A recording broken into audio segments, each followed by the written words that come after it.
بالنسبة للتدخل ديالي يتجلى حول دور الجمعيات والتعاونيات، خصوصا الجمعيات المحلية في التنمية المحلية من أجل الأعمال التنموية، وكذا دور هيئة تكافؤ الفرص التي تم إنشاؤها. ولا يخفى علينا أن هذه الجمعيات هي ركيزة الغد، لا تخلو من أهداف استراتيجية حفاظا على التماسك في العمل الجمعوي، كما يمكن لها التعرف على مجموعة من المشاكل التي لا يمكن للجماعة الوصول إليها نظرا لقربها من الساكنة، ودورها أساسي في انطلاق برنامج عمل الجماعة، وكذا في تشخيص الأعمال التنمية المراد إنجازها من خلال التماسك والانسجام. ومبدأ أساسي يجب الاعتماد عليه ألا وهو مبدأ المسؤولية، لأنه لا وجود لأهداف بدون وجود تعاون مشترك، لأن اليد الواحدة لا تصفق. لذلك نطالب جميع الجمعيات والتعاونيات والمصالح الخارجية وكذلك السلطة المحلية والمجتمع المدني من أجل التعاون مع الجماعة من أجل تحسين هذه الرقعة الأرضية ألا وهي جماعة تيموليد، من أجل إعطائها صورة أحسن في المستقبل والوصول إلى أهداف تنموية مشتركة لصالح تراب الجماعة دون استثناء. وشكرا. كلمة سليمان، النائب الثاني للسيد رئيس الجماعة القروية. السيد الرئيس، السادة موظفو المصالح الخارجية، السادة رؤساء التعاونيات والجمعيات واللجان الدائمة، السادة ممثلي هيئة المساواة وتكافؤ الفرص ومقاربة النوع، السادة وكلاء التنمية الإقليمية، السادة هيئة الإعلام والصحافة، السادة ممثلي السلطة المحلية، السادة الحضور الكريم، السادة المواطنين والمواطنات، السلام عليكم ورحمة الله تعالى وبركاته. وبعد، أود في بداية تدخلي أن أطرح وأخبر ببعض المسائل التي تتطلب إعادة النظر في شأنها ومنها. في تيموليد تعاني الساكنة في مجالات عدة نظرا لتأخر الجماعة في جلب المشاريع ونظرا للميزانية الضعيفة جدا، لكن هناك رغبة ملحة للوصول وطموحا قويا. تعاني تيموليد في المجال الديني والتعليمي والصحي والفلاحي والأمني والاجتماعي والرياضي والترفيهي والبيئي والتنظيمي، وهذا الأخير أهم. لذا نرجو من المسؤولين في كل في مجاله أن يوجهوا كامل اهتمامهم للرقي بهذه البلدة كي تسير متيلتها وينعم المواطن فيها بكل وسائل العيش الكريم، بحيث لا يبقى مجال لم تطيله إنجازات وتغييرات وزيادات كي لا يشعر السكان بمختلف الفئات بنقصان في المرافق والمجالات، ولكي ينعم السكان بكل ما كانوا يتمنونه من مشاريع ومنجزات وخدمات لصالحهم. وأريد بالمناسبة أن أشكر بعض الموظفات والموظفين بالجماعة الذين يضحون بأوقاتهم وبوسائلهم الخاصة في سبيل السير بأمور الجماعة إلى ما هو أجود، دون أن أنسى بعض المنتخبين الذين يتواجدون بصفة دائمة بالمقر تلبية لرغبات الساكنة. ورغم ذلك ما زالت التطلعات بعيدة، لأن العين عند السكان بصيرة واليد عند الجماعة قصيرة. لذا فمن خلال ما تبين يتعين على هذه الهيئة التوجه مباشرة أو بنسبة كبيرة للمصالح الخارجية، لأن هناك أمور تتطلب حلولا استعجالية وتدخلا سريعا. أما عن طريق المجلس فإن بين الدورة والدورة أمدا، ولا يمكن مناقشة نقاط عديدة، وإذا ناقشت فمتى ستجد طريقها للتنفيذ. وأتساءل هل للجماعات الفقيرة مثل جماعتنا من أولوية في الاستفادة إقليميا وجهويا ووطنيا؟ شكرا على تفهمكم للحالة ورغبتكم في الاستجابة، والسلام عليكم ورحمة الله تعالى وبركاته. شكرا. حميد محمد. الخليفة الثالث رئيس مجلس الجماهير. شكرا السيد الرئيس، السيد القائد، السيد الخليفة، السيد ممثلي المصالح الخارجية، السيد وكيل التنمية الإقليمية، أخواتي المستشارات، أخواني المستشارين، ممثلي المجتمع المدني، حضور الكريم. في البداية أود أن أشكر وكيل التنمية الإقليمية على المداخلات، كما أشكر كذلك السيد مدير مصالح الجماعة على المجهود الجبار اللي قام به باش يخرج هذا المشروع برنامج العمل الموجود. فيما يخص المداخلات ديال الوكيلين أثمنها كثيرا. النجاح في العرض ديالهم عطوا الفرق بين ما هو بين برنامج العمل الجماعة والمخطط الجماعي للتنمية، وبالتالي وترأسوا على المكامن القوة وما يميز هذا البرنامج ونقاط الضعف اللي تيميزوا المخطط القديم. وأكثر من ذلك فالمداخلات ديالهم أثارت لدي عصف وزوبعة ذهنية غتجعلني باش نطرح ولا نوضح أكثر ما جاء أعلى ما جاء في الكلمة ديالهم. فنعتبر أنا شخصيا بأن هذا البرنامج العمل هو خطة مستقبلية، الهدف منها هو تحسين أو يراد منها تحسين المستوى المعيشي للساكنة عبر ماذا؟ عبر تحسين مختلف الخدمات سواء تندرس، الصحة، طرقات وخدمات أخرى. لأنه لا يمكن هذا البرنامج ربما استبق الوقت شيئا ما. بحال غنهضر دابا على المرحلة التالية فترة التشخيص، فترة الإعداد إلى غير ذلك، لأن يمكنناش نقسموا الزمن، فالماضي مرتبط بالحاضر والحاضر مرتبط بالمستقبل. غنمشي شوية يمكن نبروجيتا في لوطون شوية لقدام. فيما يخص هذا البرنامج في نظري إذا بغينا ينجح خاصنا المكونات الأساسية. المكون الأول وهو المواطن. هذا المواطن اللي هو في صلب اهتماماتنا جامعا كامل الناس في هذه القاعة، فهذا المواطن هو صلب اهتماماتنا. خاصنا نحاولوا ما أمكن باش نحسنوا المستوى المعيشي ديالو باش تكون عنده حياة أكثر كرامة وأكثر جودة.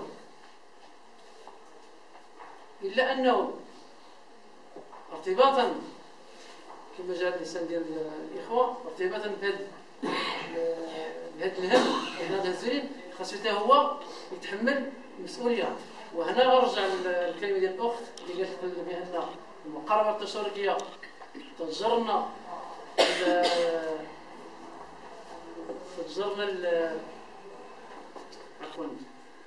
المقاربة تجرنا المواطنة. وأنا غنضيف مازال عطيتي الفرق بين المواطن والمواطنة. أنا أؤكد وغنوضح أكثر وغنزيد، فالمواطنة لا تكفي، بإنما يجب المواطنة الافتراضية ويصير المواطنة الواقعية. يعني كان فرق بين المواطنة الواقعية والمواطنة الافتراضية. المواطنة وحدها لا تكفي. المواطنة الافتراضية هي كما قال السي معدي خاصو القادوس خاصو يتحمل المسؤولية، خاصو يعلم.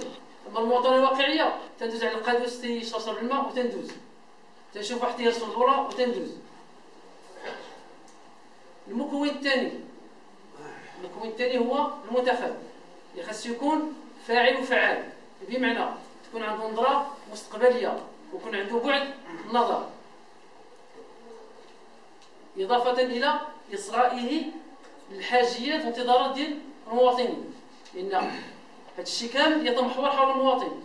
فبالحاجيات ديال المواطنين باش يتكون هذا البرنامج.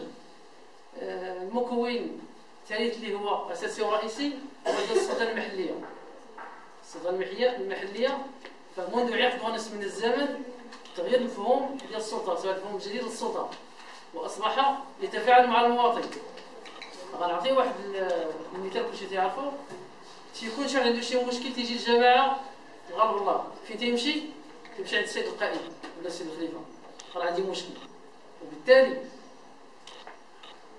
فالسلطة المحلية في نظري تقدم دعم كبير جدا، من غير كما قال السيد العدي من غير توفير الامن والطمأنينة للمواطن، فاصبح يتفاعل مع المواطن لحل المشاكل اللي تيعاني منها. مسألة أخرى فيما يخص التمويل، ربما حاليا ما كاينش التمويل. هذا هو الإشكال اللي كاين. حنا غنديروا بنك المشاريع وغنحددوا الأولويات، إلا أنه في التمويل كاين دابا الأبواب التبويب مازال ما تفعلش، إلا أنه في الحصه الكبيره ديال المشاريع كاين المشاريع اللي هي صغرى ممكن تكلف بها المجلس الاقليمي ولا المجلس الجهوي، وكاين المشاريع الكبرى اللي تنرجع اللي هي القطاعيه ديال التعليم الصحه التجهيز الى غير ذلك اللي تكلف بهم الدوله. فانتم تعرفوا بان هذه المجالس سواء الاقليميه والجهويه تفرزات بالاقتراع اما المباشر او غير المباشر. المشكل اللي كاين هو انه تقترعوا بشكل ديمقراطي، لانه الديمقراطيه عندها عيوب. يقال بان الديمقراطيه هي اخف الانظمه السياسيه عيوبا. كاين عيوب، وتعرفوا ان احنا بالنسبه لجامعه تيموليد ما عندناش ممثل في المجلس الاقليمي، ما عندناش ممثل في المجلس الجهوي. ربما غيجوزوا على هذه المجالس بالتمويل لانه غيكون اقل حظا، وبالتالي هنا شنو هو العمل المطلوب؟ العمل المطلوب من السيد الرئيس والمجلس ككل ربط علاقات وطيدة مع هذه المجالس المنتخبة، ربط علاقات واتصالات مع هذه المجالس، إضافة إلى تكثيف الزيارات للسيد العميد بدعم من السلطات المحلية اللي تتجلى في السيد الخليفة والسيد القائد والسيد رئيس الدائرة. جاء في الكلمة بأن هذا المشروع هو ملزم ارتباطا بالأمور. إذا كان ملزم إلزام بالنسبة للرئيس، هو دار واحد المشروع في الأولوية رقم 1 حسب الحاجيات ديال السكان من بعد التشخيص. هذا المشروع قلنا تيتطلب أموال في إطار الشراكات، ولو أن المجلس الإقليمي والمجلس الجهة غيدير مع الشراكة، إلا أنه الميزانية ديالو ما تسمحليش باش يبرم ديك الشراكة، لأن ربما النسبة ديال المساهمة غتكون طالعة بزاف. هنا شنو؟ هنا تيكون مجبر باش يتنازل عن الأولوية الأولى يديز الأولوية الثانية. هنا تيبان لي والله على حسب اعتقادي، هذا موقف شخصي، هناك تناقض. إذا كان ملزم وإلزامي فإما البلوكاج حاجة مادات، يا إما خرق القانون غيدوز الأولوية الثانية ولا الثالثة. وحتى لا أطيل غنختم كما ختمت الأخت مريم أن في الصين اعتقد 1963 الزعيم ماو تسي تونغ هجم طائرة الجوج نسيت عليها بالفصحى مشات ليا، كان غيهدد المحاصيل الزراعية. دونك شنو هو فكر ذات يوم قال شنو هو الحل؟ نادى الصينيين باش الغد ليه يخرجوا وكل واحد فيهم يشد كتاب ويصلح حقول المزارع، وبالتالي ذاك الجوج وتبارك الله مع الصين فيها كبر عدد ديال النسمه كلشي مغطي بالصفحات البيضاء ديال الكتب. الجوج ما تينزلش تيبقى تيطير في السماء. واحد الوقيته بحكم العياء هذه تيطيح تيموت. وفي العشيه مشى الجوج مات، الناس داو افكار في راسهم بالكتب، بقات المحاصيل الزراعيه، الا انه من بعد تخلق واحد عدم توازن طبيعي. وشكرا. كلمة أمينة رحيمي.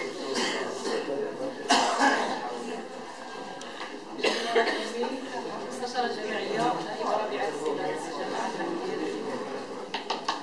السيد الرئيس، السيد القائد، السيد خليفة، السادة الوكلاء التنمية البشرية، السادة أعضاء المصالح الخارجية، الحضور الكريم. أيها السادة والسادة، الحضور الكريم، السلام عليكم ورحمة الله تعالى وبركاته، ومرحبا بكم في جامعة تيموليد المتواضعة. أيها الحضور الكريم، لا يخفى عليكم أن تيموليد ومن خلال العرض الذي شاهدتموه قرية ذات مؤهلات كثيرة وكبيرة، فلاحية، سياحية، اجتماعية، ثقافية وغيرها، وهي كما تعلمون بوابة لإقليم أزيلان، إلا أنها للأسف تفتقر الموارد المادية التي تمكنها من تحقيق التنمية التي تطمح لها الساكنة ديال تيموليد وكذلك المستثمرون سواء كانوا محليين أو أجانب. لذا أرجو من جل الحاضرين ومن جل الفعاليات سواء المحلية أو الخارجية من التعاون والتضامن من أجل النهوض بهذه الرقعة من إقليم أزيلان حتى تصل إلى المستوى اللائق بها وبساكنتها وبالإقليم ككل. السلام عليكم ورحمة الله وبركاته. شكرا. عصام بوتقبول. بسم الله الرحمن الرحيم. تحية طيبة للإخوة والأخوات. صفة مقرر عصام مقرر هيئة الإنصاف والمساواة وتكافؤ الفرص ومقاربة النار. إذا أولا أفتتح بتحية طيبة للإخوة والأخوات، السيد الرئيس، السيد القائد قيادة الغرار، السادة الإخوة الأخت الكريمة الذين قدموا إلينا من الزلال، السادة ممثلي المصالح الخارجية، الإخوة والأخوات، تحية طيبة ومباركة جميلة. أكيد أن بعد العرض الشامل هذا كيفية يعني لفهم برنامج عمل، كيفية يعني بالورط يعني برنامج عمل الجامعة يعني كنقطة أو كقيمة مضافة جديدة في السياسة الجديدة للدولة، فهي يعني جاءت بشيء جديد صراحة، وأنه جعلت المواطن هو يعني الغاية في السياسة العامة للدولة في في في في فكرة عامة، وهي أن من المواطن وإلى المواطن، من المواطن وإلى المواطن. يعني كانت الدولة قبل المواطن ما دابا الآن هو محور كل فعل وكل سياسة وكل أمر وكل حركة وكل أي تحرك في السياسة العامة ديال الدولة. المواطن هو رأس المال. ولكن يعني شيء جميل أن في الأخير هو ضمان العيش الكريم للمواطن. هذا هو الغاية، هذا هو الهدف والفكرة العامة اللي تكون النتيجة الأخيرة ديال السياسة العامة ديال الدولة. لكن في أكيد أن غادي تكون هناك إكراهات، لأن الواقع فيه أشياء، كاين الأمية، كاين الفقر، كاين الهشاشة، كاين كذا كذا كذا، يعني بزاف ديال الإكراهات في الواقع. ولكن أنا يعني كنت من الحاضرين والمشاركين في مخطط العمل الجماعي ديال جامعة تيموليس في المقبل في الفترة الماضية ديال المجلس الجماعي السابق، فشاركنا وتم الإعداد ديال المخطط الجماعي، ولكن لا شيء لم يتحقق من ذلك المخطط، مجرد يعني كلمات على ورق، ولم أرى شيئا من ذلك المخطط. واجتمعنا عليه في هذه القاعة بالضبط وتم إعداد ديالو، لكن لا شيء لم يتحقق لحد الآن. كما كان الحال بالأخير لابد أن يتم تنزيل هذا العمل على أسميته، مهما كانت الأمور غادي في الأخير غادي نوصلوا لهذه الوثيقة. لكن السؤال ديالي هو الجانب التمويلي للمشاريع. تخيل أن جامعة تيموليس ب7000 نسمة في 2016 لم تتوفر بعد على سيارة الإسعاف، وهي يعني ثمنها دراهم معدودات مقارنة مع مشاريع كبيرة. مثلا إذا كنا نحن مثلا بمركب سوسيو رياضي، أو مثلا مشاريع بهذا الشكل، أو مثلا برنامج تهيئة أو شيء من هذا القبيل، يعني المشاريع الكبرى، فكيف سيتم تمويل هذه المشاريع؟ يعني الجانب الشق هنا حجرة عقرة أمام المشاريع هو الجانب التمويلي للبرنامج. هنا الإشكال الكبير هو الجانب التمويلي لبرنامج العمل. إذا المرحلة القادمة بعد الذي أريد يعني أن أعرفه من خلال سؤالي هو أنه الفترة القادمة بعد إكمال هذا البرنامج، الفترة القادمة كيف ستكون، خصوصا الشق المرتبط بالتمويل، كيف سيتم بشرح وثيق ومفصل كيف سيتم تمويل هذه المشاريع، يعني في اطار يعني واحد السياسه عادله بين الجامعات. ويعني تضع فورها الجامعات ربما استفاد هذه ما استفادش، يعني كاين واحد النوع ديال السلوك، وكذلك في اطار السياسه ديال الجهويه الان مطبقه على الصعيد الوطني، خصوصا ان مثلا تعرفوا كذلك الحظ ديالنا والنصيب مثلا ديالنا من الميزانيه اللي توصل مثلا مؤخرا بها الجهه ديالنا مثلا تيموليس لحد الان لم تتوصل بشيء. يعني كيف هذا هو المشكل، هو التمويل، هذا هو السؤال. ويعني اشكركم والسلام عليكم. شكرا. احمد ثروات.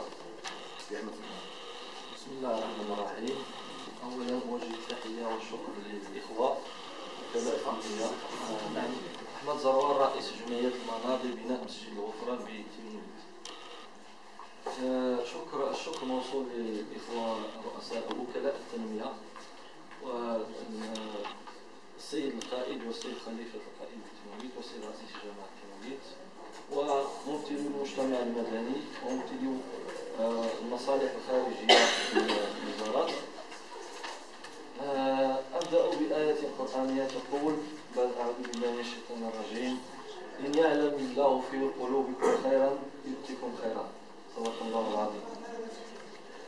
من ناحية الفلسفة العامة للقاء، هذا نحن إن صح التعبير في موعد مع التاريخ،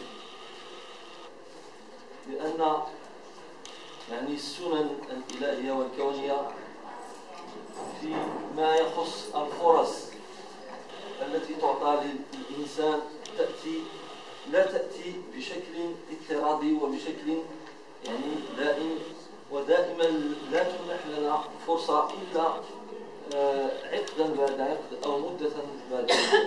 وأعتبر هذه بحكم المتغيرات العامة التي تقرأ في هذه البلاد الكريمة، بلادنا المغرب بصفة عامة، من ناحية يعني الموارد البشرية والقوانين التنظيمية والإرادة الشاملة يعني الحيوية العامة السارية في جسد هذه الأمة المغربية. أنا متفائل وأريد أن أوجه رسائل وإشارات إلى يعني كل من يهمه الأمر في هذا الشأن، وأولهم كما يجب سكان هذه القرية ومسؤوليها على رأسهم.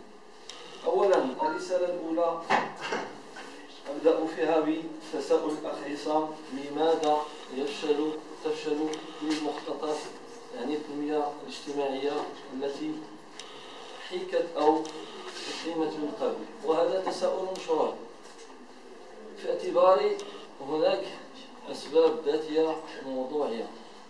أسباب ذاتية يعني في تركيبة يعني في طبيعة العقلية السائدة سواء عند أعضاء المجلس الجماعي أو عند الساكنة بصفة عامة، حيث تجد هناك مشاكل يعني عويصة نفسية في التواصل وفي المستوى الثقافي، سواء نحن نتحدث عن الجماعات بصفة عامة سكانا ومسؤولين وممثلين، نجد هناك نظرة سلبية وسوداوية للوضعية العامة للأمور بصفة عامة. مثلا أنا هذا الصباح عندما دخلت إلى هذه القاعة، أول ما قمت بتصوير هذه اللافتة ونشرتها في مواقع التواصل الاجتماعي طلبا لي يعني وضع شباب تيموليد الذين أتشارك معهم نقاشات في مواقع التواصل الاجتماعي في هذا الاجتماع، ويعني إشراكهم باقتراحاتهم وآرائهم ليكون هناك بعض المعطيات أو معلومات مستقبلا. أعرف أن هذا اللقاء الأولي تشاوري ليس يعني فرصة لفتح لائحة للمشاريع والحديث عن ما يجب أن يكون وما لا يجب.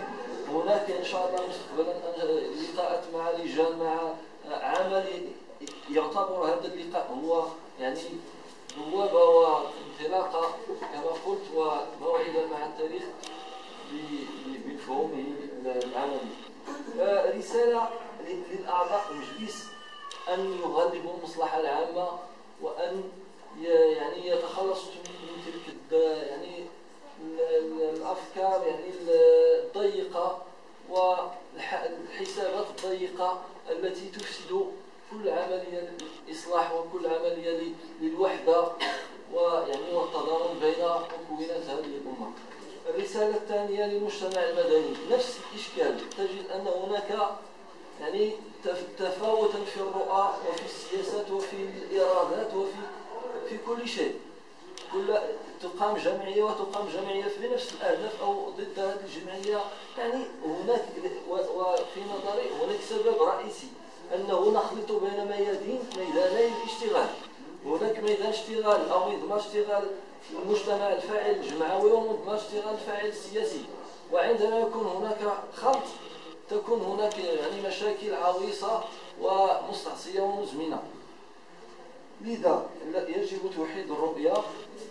وإذا تحدثنا بمنطق ونقاط القوة ونقاط الضعف، أعتبر تيموليد الحمد لله عندها نقاط قوة كثيرة، والنقطة نقطة القوة الرئيسية هي في مواردها البشرية، في أبنائها، في مستواهم وفي مواقعهم، يعني سواء في تيمونيت أو خارج تيمونيت أو في العالم بصفة عامة، ولكن لم تستفيد بصفة يعني فعلية أو كما يجب من هذه الموارد البشرية. نقطة القوة الثانية هي مواردها الطبيعية وموقعها يعني الاستراتيجي. الرسالة الثالثة أوجهها لعموم الساكنة. عموم الساكنة يجب عدم يعني تغليب تلك النظرة السوداوية والنظرة التشاؤمية التي أعترف أن لها أسبابا تاريخية وترتبط بمولود ترتبط ما هو كائن ماضي، ولكن من يلتفت لا يصل، كما يقولون من يلتفت لا يصل. يجب أن لا نلتفت دائما وبشكل يعني مركزي إلى استحضار التجارب الماضي وإسقاطها وخطئها مع الحاضر، وإلا سنكون يعني سنرتبك ولن نتمكن من مواصلة المشوار والنظر إلى المستقبل. والمهم هو النظر إلى المستقبل وبناء يعني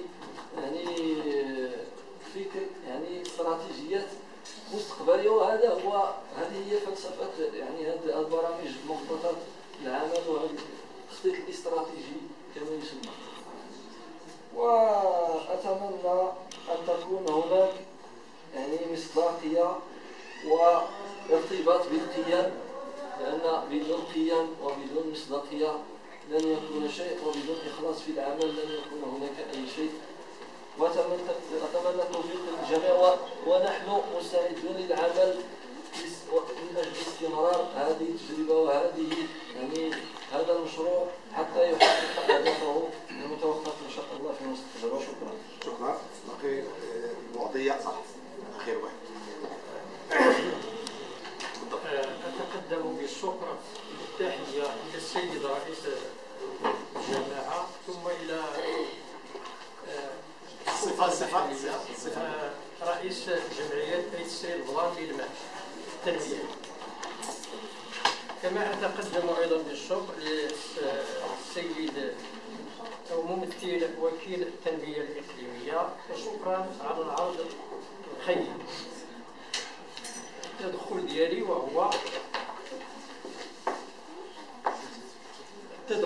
وهو أننا دائما نؤمن بتنمية العنصر البشري. إذا لم تكن هناك تنمية بالنسبة للعنصر البشري فالمجتمع سيكون في مستوى غير لائق. وإذا كان واحد النقطة في منطقة أيد السيد البلان أن العنصر البشري مهمش. إذا كان الميثاق الوطني للتربية والتكوين يؤمن بتعميم التندروس، فالتندروس في منطقة أيد السيد البلان لا زالت تعاني من مشاكل. ليست هناك مؤسسات تعليمية. أبناء المنطقة يقصدون مدرسة أيد شعيب أو مدرسة أيد السيد الضوعة، والبعد كثير. وإذا كنا مثلا نريد أن نتلقى الخطوات لهؤلاء الأبناء الصغار مثلا في التعليم الأولي فلا يدرسون. لذا نتمنى أن تكون هناك مؤسسات تعليمية، أو إذا لم تكن هناك إمكانيات أن يكون بعد النقل المدرسي إما إلى الدوار المركز أو إلى أيد السيد البلان. هذه الفكرة الأولى. الفكرة الثانية الفكرة الثانية وهو أن بعض الجمعيات تضحي من أجل وجود الماء الصالح للشرب للمنطقة، معالجتها، أداء الفاتورات إلى آخره.